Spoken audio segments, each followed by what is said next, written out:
대부분의 시련은 예상치 못한 일이다. 사는 동안 어떤 시련을 겪게 될지 그 시련의 때와 기간을 미리 알 수 없다. 그리고 타인이 겪는 시련을 보면서 나는 그런 일을 만나지 않기를 기도한다. 요한복음 18, 19장은 예수께서 마지막에 겪었던 시련에 대한 기록이다. 군인들에게 잡히셨다.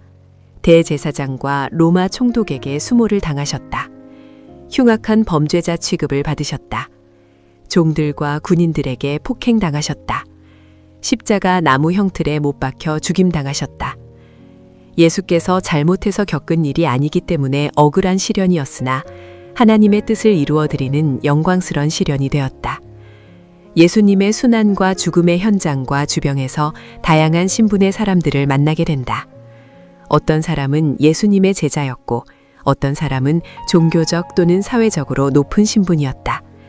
어떤 사람은 예수님의 육체와 정신에 죽음에 이르는 고통을 주었다. 성경에서 이들을 만나는 것은 불편한 일이 아니다. 그들이 무엇으로 예수께 고통을 주었는지 발견해야 한다. 성도도 예수님처럼 시련을 당할 것이기 때문이다. 힘. 예수님은 하나님께 순종하여 시련의 길을 가셨지만 앞으로 이야기할 세 가지 힘을 소유했던 사람들이 그분을 괴롭게 했다. 첫 번째는 무력을 소유했던 사람들이다. 가룟 유다가 칼로 무장한 로마 군인들과 성전 경비들을 데리고 예수께 왔다. 당국자들과 대제사장은 무력으로 예수님을 제압할 수 있을 것이라 생각했다. 당시 로마 제국이 수많은 나라를 무력으로 정복했던 것처럼 말이다. 예수님은 로마 군인들에 잡혀 대제사장에게 신문을 받고 로마 총독 빌라도에게 최종 신문을 받았다. 그때 많은 유대인들이 한자리에 모여 발휘했던 힘은 군중의 힘이었다. 한 목소리로 예수님을 십자가에 달라고 외쳤다. 대제사장들과 아랫사람들이 예수를 보고 소리질러 이르되 십자가에 못 박으소서 십자가에 못 박으소서 하는지라. 그들이 소리 지르되 없이 하소서 없이 하소서 그를 십자가에 못 박게 하소서. 예수께서 당한 시련에 더욱 괴로움을 더한 힘을 이야기하고자 한다. 예수님을 십자가에 매달라고 외친 사람들은 유대인이었지만 그들에게 예수님을 십자가에 못 박도록 내어준 사람은 로마 총독 빌라도였다. 예수님을 신문하는 동안 그가 고민하는 듯했다. 예수께로부터 죄를 발견하지 못했다. 빌라도가 이르되 진리가 무엇이냐 하더라. 이 말을 하고 다시 유대인들에게 나가서 이르되 나는 그에게서 아무 죄도 찾지 못하였노라.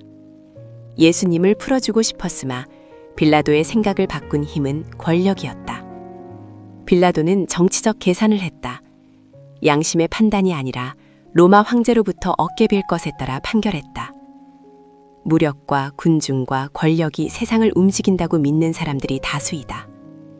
여기에 한 가지를 추가하면 돈의 힘이다. 예수님을 배신했던 가룟 유다를 움직였던 힘이다. 하나님의 뜻이 세상적인 힘에 의해 이루어지는 것이 아니다. 세상적인 힘이 필요하나 의존하지는 말아야 한다. 당신이 의지해야 할 이는 오직 하나님이시다. 예수께서 세상적인 힘에 의해 시련을 당한 것처럼 보이지만 그 힘 뒤에는 당신을 사랑하사 구원하시려는 하나님의 뜻이 있었다. 시련. 예수께서 받으신 시련의 절정은 십자가에 달려 죽임당하신 것이다. 하나님의 아들이 흉악한 범죄자를 달아 서서히 죽게 하는 십자가에 못 박히셨다.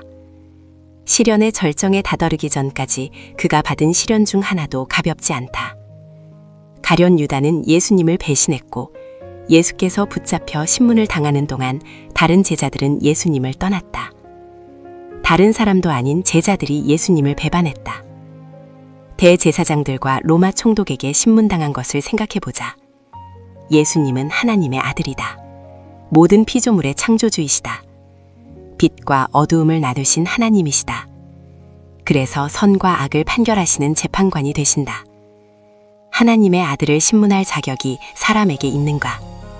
인간이 창조주를 재판할 수 있는가? 2000년 전에 유대 땅에서 그런 일이 벌어졌다. 도무지 일어날 수 없는 사건이다. 신문을 받고 매를 맞은 예수님은 사람들에게 온유하셨다. 부당한 폭력에 무력과 군중과 권력으로 맞서지 않으셨다. 대제사장의 종은 예수님의 뺨을 때렸다. 로마 총독은 예수께 매질을 했다. 군인들은 예수님을 때리며 희롱했다. 6월절이면 내가 너희에게 한 사람을 놓아주는 전례가 있으니 그러면 너희는 내가 유대인의 왕을 너희에게 놓아주기를 원하느냐 하니 그들이 또 소리질러 이르되 이 사람이 아니라 바라바라 하니 바라바는 강도였더라. 요한복음 18장은 예수님이 받으신 시련에 대해 예수님을 괴롭게 만든 힘에 대해 상세히 기록한다. 예수님을 사랑하는 사람은 이런 시련을 당할 것이나 온유로 이겨낼 것이고 그에게 소망이 있다. 소망. 유대인 정신과 의사였던 빅토르 프랑클은 홀로코스트라는 가혹한 시련을 겪어야 했다. 그가 수용소에 잡혀왔을 때 나치 군인은 유대인들에게 손가락을 좌우로 움직여서 살 자와 죽을 자를 선별했다. 오른쪽을 가리키면 가스실로 보내지고 왼쪽을 가리키면 노동자로 남아 일단 목숨을 연명한다. 손가락 움직임으로 생사가 갈라지는 것이었다. 크리스마스와 새해에는 특히 사망자가 많았다. 그 이유는 크리스마스에는 풀려날지도 몰라 새해에는 집으로 돌아갈 수 있지 않을까라는 희망이 사라지면 그들이 살아갈 소망을 잃기 때문이었다. 그런데 프랑클에게는 간절한 소망이 있었다. 살아서 다시 아내를 만나는 것이었다. 그의 아내는 다른 수용소에 이송되어 이미 죽었지만 이 사실을 모른 프랑클은 수용소에 있는 내내 어떻게든 희망을 버리지 않고 살아남았다. 예수님은 배반과 모욕을 당하고 치욕을 겪는 중에 하나님의 아버지를 뵙게 될 순간을 소망했다. 우리에게 있는 대제사장은 우리의 연약함을 동정하지 못하실 이가 아니요 모든 일에 우리와 똑같이 시험을 받으시니로되 죄는 없으시니라. 그러므로 우리는 긍휼하심을 받고 때를 따라 돕는 은혜를 얻기 위하여 은혜의 보좌 앞에 담대히 나아갈 것이니라. 억울하고 외로운 시련 중에도 소망이 있다. 쓴 마음이 당신의 평안을 빼앗지 못하도록 골고다 언덕 십자가에 달리신 예수님을 깊이 묵상하기 바란다. 하나님의 보좌 앞에 담대히 나아가 돕는 은혜를 경험하기 바란다. 당신은 온유함으로 견뎌내고 하나님의 기쁨과 영광이 될 것이다.